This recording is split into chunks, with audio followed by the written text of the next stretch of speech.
Stock మార్కెట్లు భారీ నష్టాల్లో ముగిశాయి. సెన్సెక్స్ 1100 పాయింట్లకు పైగా నష్టపోయింది. అటు నిఫ్టీ 350 పాయింట్లకు పైగా కోల్పోయింది.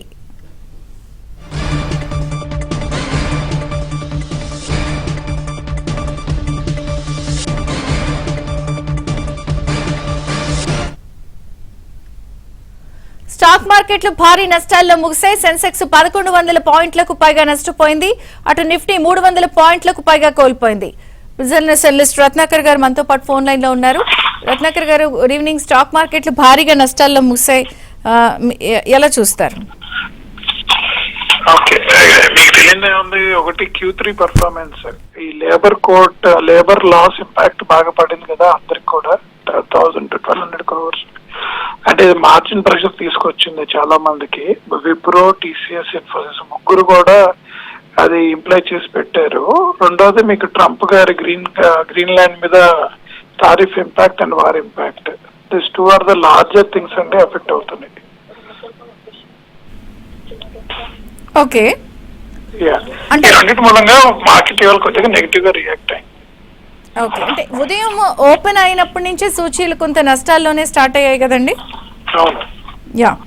సో అదే కంటిన్యూ అయిందా? అదే కంటిన్యూ అయింది. భయం ఇంకా ఉంది, దాని మీద నా భయం ఇంకా పట్టుకుంది.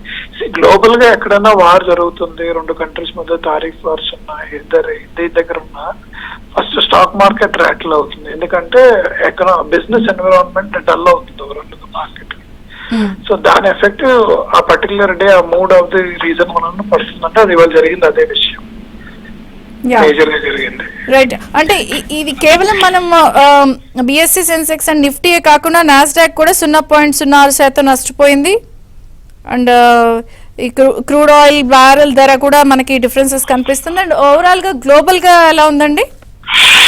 గ్లోబల్లీ పర్లేదు. US is not taking very negative అండి. యుఎస్ తో మీరు కంపేర్ చేస్తే ఇండియన్ మార్కెట్ కి యుఎస్ మార్కెట్ చాలా డిఫరెన్స్ ఉంది. US sometimes they are reacting very positive, but Indian market ఏంటంటే రాయట్లేదు. ఎందుకంటే మన global dependence is very high on many countries. ఏ కంట్రీ వారైనా మన కంట్రీకి ఎఫెక్ట్ పడుతుంది.